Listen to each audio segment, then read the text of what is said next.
খুবই ভালো উদ্যোগ।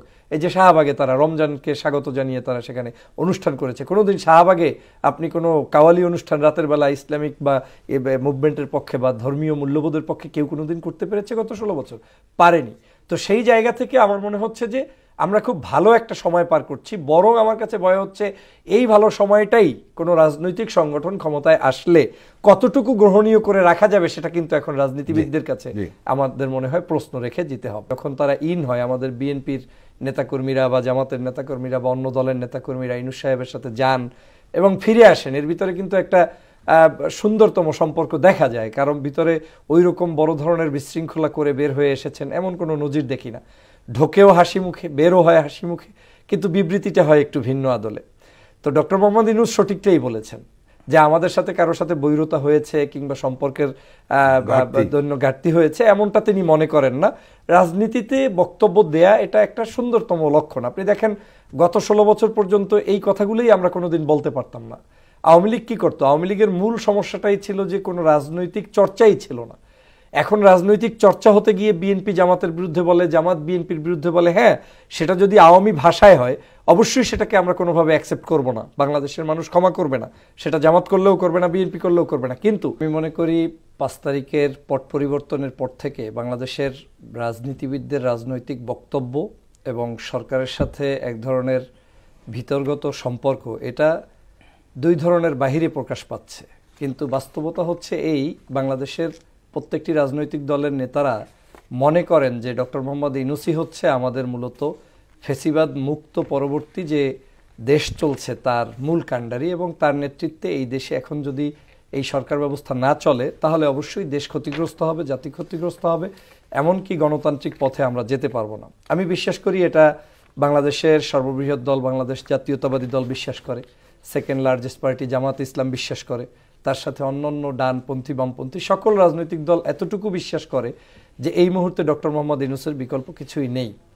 তবে আপনাকে এটা মনে রাখতে হবে যে রাজনীতিবিদরা রাজনৈতিক বক্তব্য দিয়েই চলবেন।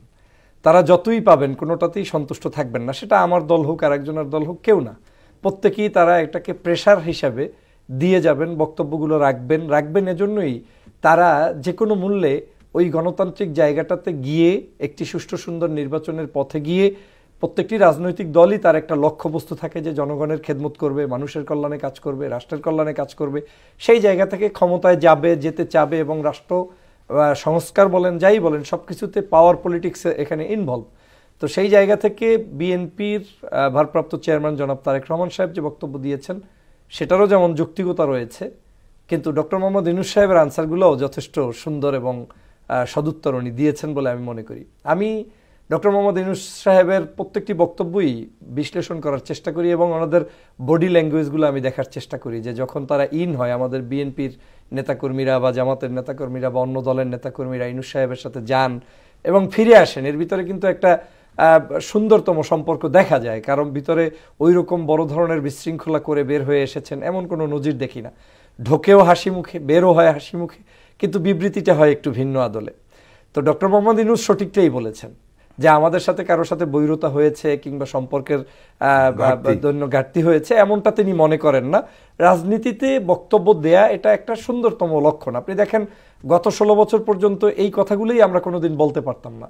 আওয়ামী লীগ কি করতো? আওয়ামী লীগের মূল সমস্যাটাই ছিল যে কোনো রাজনৈতিক চর্চাই ছিল না। এখন রাজনৈতিক চর্চা হতে গিয়ে বিএনপি জামাতের বিরুদ্ধে বলে, জামাত বিএনপির বিরুদ্ধে বলে। হ্যাঁ, সেটা যদি আওয়ামী ভাষায় হয় অবশ্যই সেটাকে আমরা কোনোভাবে অ্যাকসেপ্ট করব না, বাংলাদেশের মানুষ ক্ষমা করবে না, সেটা জামাত করলেও করবে না, বিএনপি করলেও করবে না। কিন্তু যেই চর্চাটা আমাদের মধ্যে হচ্ছে, একে অপরের মধ্যে আলোচনা হচ্ছে, সমালোচনা হচ্ছে, কেউ সংস্কারের পক্ষে, কেউ আধা সংস্কারের পক্ষে, কেউ পূর্ণাঙ্গ সংস্কারের পক্ষে, কেউ দ্রুত নির্বাচনের পক্ষে, কেউ আবার টাইম ফ্রেম না বেঁধে নির্বাচনের পক্ষে, এগুলো কিন্তু একটা গণতান্ত্রিক প্রক্রিয়া এবং এই প্রক্রিয়াটা চলমান রাখতেই আমি মনে করি যে বিএনপির এই বক্তব্যের জায়গা থেকে তারা সঠিক। এবং আমি মনে করি ডক্টর মোহাম্মদ ইউনূস যে অভিভাবক সুলভ বাংলাদেশের একজন নেতৃত্ব স্থানীয় ব্যক্তি হিসেবে এবং নোবেল লরিয়েট হিসেবে তার যে গাম্ভীর্যপূর্ণ বক্তব্য সেই জায়গায় সঠিক। আমি ডক্টর মোহাম্মদ ইউনূস সাহেবকে একটা জিনিস সবচেয়ে বেশি ভালো দেখেছি, গত 6 বছরে এত আন্দোলন, এত সংগ্রাম আমি 16 বছরে দেখি নাই। আমরা 16 বছরে আন্দোলন দেখেছি, সুযোগই ছিল না তখন, সুযোগই ছিল না তখন দাবি দেওয়ার বিষয়ে Right, কথা বলা, কিচ্ছু ছিল না। আপনি কোনোদিন গণভবনের সামনে দাঁড়াতে পারবেন রিক্সা নিয়ে, এরকম সম্ভাবনা কোনোদিন ছিল না। এখন তো আপনার কি বলে যমুনার সামনে একেবারে পিলারের সামনে পর্যন্ত মানুষ যেতে পারে, দাঁড়াতে পারে এবং প্রতিবাদও করতে পারে, এই ধরনের আমরা অবস্থান দেখেছি। এখন তো আমরা দেখছি যে কোনো জায়গায় ওই ধরনের কোনো মানুষ এই ডক্টর মোহাম্মদ ইউনূসের আমলে আন্দোলন করতে গিয়ে ইউনূসের বাসভবনে গুলি খেয়ে মৃত্যুবরণ করেছে, এ নজির আমরা দেখি নাই। তো আমি সেই জায়গা থেকে বলবো যে ডক্টর মোহাম্মদ ইউনূস সাহেব তো সর্বোচ্চ ধৈর্যের পরিচয় দিয়ে সমস্ত গণতান্ত্রিক প্রক্রিয়াকে সুন্দরভাবে চলার জন্য তারা স্পেস দিচ্ছেন। বাংলাদেশে বাংলাদেশ জাতীয়তাবাদী দল তার কাজ করছে।